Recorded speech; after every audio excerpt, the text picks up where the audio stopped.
اے ایمان والو، روزے تم پر فرض کر دیے گئے جیسے کہ تم سے پہلی امتوں پر بھی فرض کیے گئے تھے۔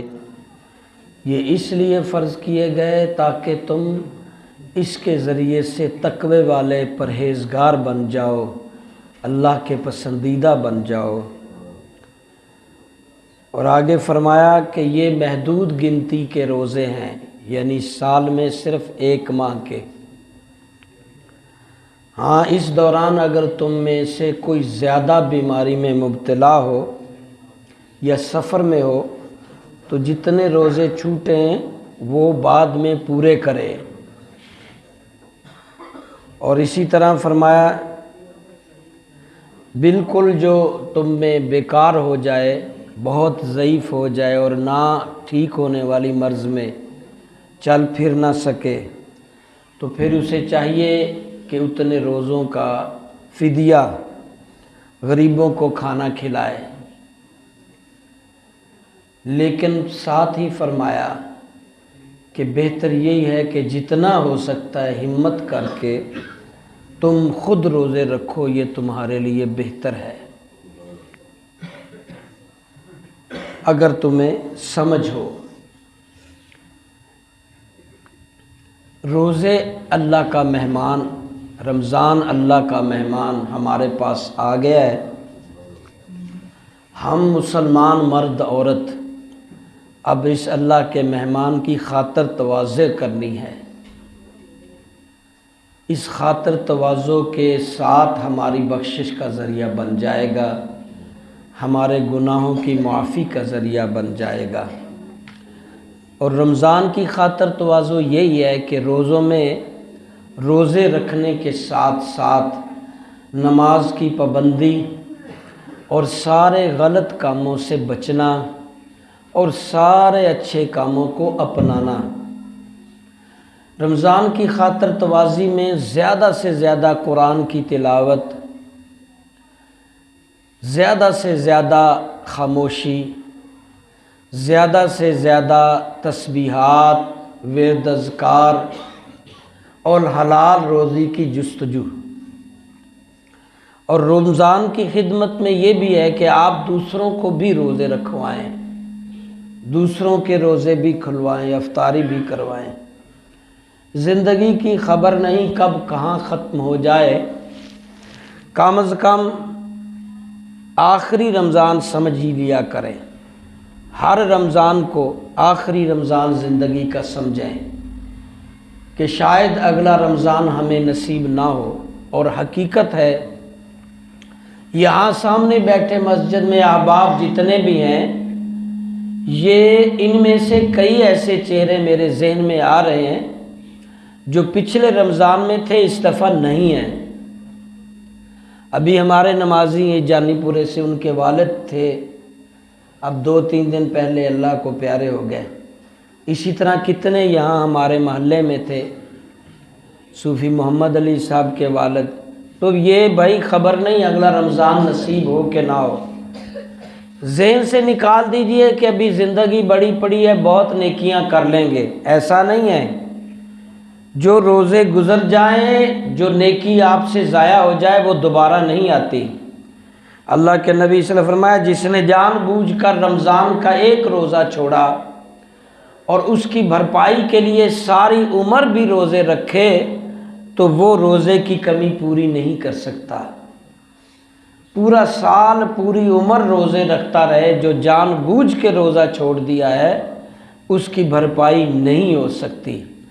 دوسرا مسئلہ یہاں آیت میں پڑھا تھا کہ بہت بیمار ہوں، روزے نہ رکھ سکتے ہوں تو اتنے دنوں کے روزے بعد میں رکھیں، معافی نہیں ہے، فرض لٹکا رہے گا۔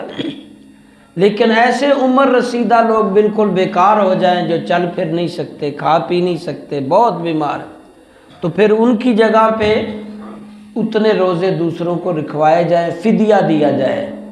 تو فدیہ کا جو آج کل اب بھی ریٹ ہے وہ تقریباً یا تو آپ 2 ٹائم سحری افطاری کروائیں یا کم از کم 340 روپے کے حساب سے، فی کس کے حساب سے جہاں آپ کے اندر غریب لوگ ہیں ان کی افطاری کے لیے دے دیں، اکٹھے دے دیں۔ یہاں مسجد میں اجتماعی اعتکاف ہوتا ہے، یہاں جمع کروا دیں۔ تو یہ چیزیں ہیں، لیکن آخر میں اللہ نے یہ بھی فرمایا کہ روزے رکھنا ہی بہتر ہے۔ کبھی کبھار ہم فدیہ، بہت زیادہ بیمار ہیں، فدیہ دے دیا ہے، لیکن زندگی کے کسی موڑ پر بالکل تندرست ہو گئے، تو اب یہ فدیہ جو دیا تھا وہ صدقہ ہو گیا، اب روزے رکھے۔ یہ آخری نقطے پہ غور کریں۔ بہت زیادہ بیمار تھے، پتہ نہیں تھا بچنا ہے کہ نہیں، اتنے روزے کسی کو رکھوا دیے، فدیہ دے دیا، لیکن زندگی کے کسی موڑ پہ اتنے تندرست پھر سے دوبارہ آپ فعال ہو گئے، تو جو آپ نے روزے رکھوائے تھے وہ آپ کی خیرات ہوگی، اب پھر وہ روزے رکھے۔ رمضان آیا ہے بچوں، بڑوں، سب تراویح بھی ضروری ہے، کیونکہ اللہ کے نبی فرمایا رمضان اور قرآن بندے کی شفاعت کریں گے۔ رمضان کہے گا اس نے مجھے نیکی کے لیے روکی رکھا، تراویحاں پڑھی، روزے رکھے، نیکیاں۔ قرآن کہے گا اس نے مجھے پڑھا اور سنا۔ یہ تراویح میں قرآن پڑھا جاتا ہے، قرآن سنا جاتا ہے، تو تراویح میں آپ ضرور شریک ہوں۔ آپ یوں سمجھ لیجئے کہ آپ ثواب کے ساتھ ساتھ ایکسرسائز بھی کر رہے ہیں۔ آپ یقیناً ہم بہت زیادہ آرام پرست ہیں، ایکسرسائز میں ہم بہت پیچھے ہیں، جس کی وجہ سے بیماریاں ہیں، سستیاں ہیں۔ تو نماز اور تراویح کو آپ فالو کریں گے، ثواب تو ملے گا ہی، اس کے ساتھ ساتھ ایکسرسائز اور ورزش کا ثواب بھی ملے گا۔ تو یہ آپ کے پاس اللہ کے مہمان رمضان اور قرآن نے جا کر اللہ کو بتانا ہے، یہ بندے کی شفاعت کریں گے۔ تو رمضان کو خوش کیجئے، نیکیاں کیجئے، زبان کو تالا لگائیے، ہاتھوں کو کنٹرول کیجئے، کیونکہ روزہ جو ہے وہ پورے جسم کا روزہ ہوتا ہے، صرف پیٹو شریف کا روزہ نہیں۔ اس میں بولنا، پکڑنا، دیکھنا، یہ ساری چیزوں کا روزہ ہوتا ہے۔ اللہ کے نبی فرمایا جب رمضان آتا ہے آسمان کے دروازے کھول دیے جاتے ہیں، رحمت کے دروازے کھول دیے جاتے ہیں، جہنم کے دروازے بند کر دیے جاتے ہیں، شیاطین کو جکڑ دیا جاتا ہے، اور اللہ رب العزت کی رحمت آواز دے کر کہتی ہے کہ آؤ اپنے اللہ کی رحمتوں کو لوٹ لو۔ تو اللہ رب العزت کہ نبی جب رمضان آتا تو قیدیوں کو رہا کرتے اور سائلوں کو عطا کرتے، محتاجوں کی سخاوت میں بھی اضافہ کرتے، یعنی تلاوت، نمازیں، تراویح، نیکیوں کے ساتھ اپنی سخاوت کو بھی بڑھائیں۔ اور سخاوت سے بندہ غریب نہیں ہوتا بلکہ بزنس بڑھتا ہے، اس میں اضافہ ہوتا ہے۔ یہ یاد رکھیے گا، جو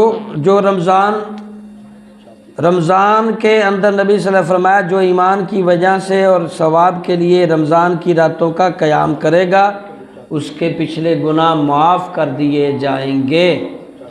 اللہ رب العزت ہمیں، یہاں ایک حدیث میرے سامنے اللہ کے نبی فرمایا ہر رمضان میں ہر نیک کام کا بدلہ 10 سے لے کر 700 گنا تک بڑھا دیا جاتا ہے۔ تو یہ 701 نیکی کا 700 نیکیوں کا درجہ حاصل کرنے کا موسم ہے، نیکیوں کا سیزن ہے۔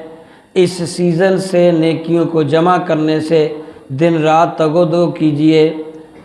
اللہ کے نبی فرمایا جو بندہ اللہ کی راہ میں ایک دن کا روزہ رکھے گا اللہ تعالیٰ اسے 70 برس دوزخ کو دور فرما دے گا۔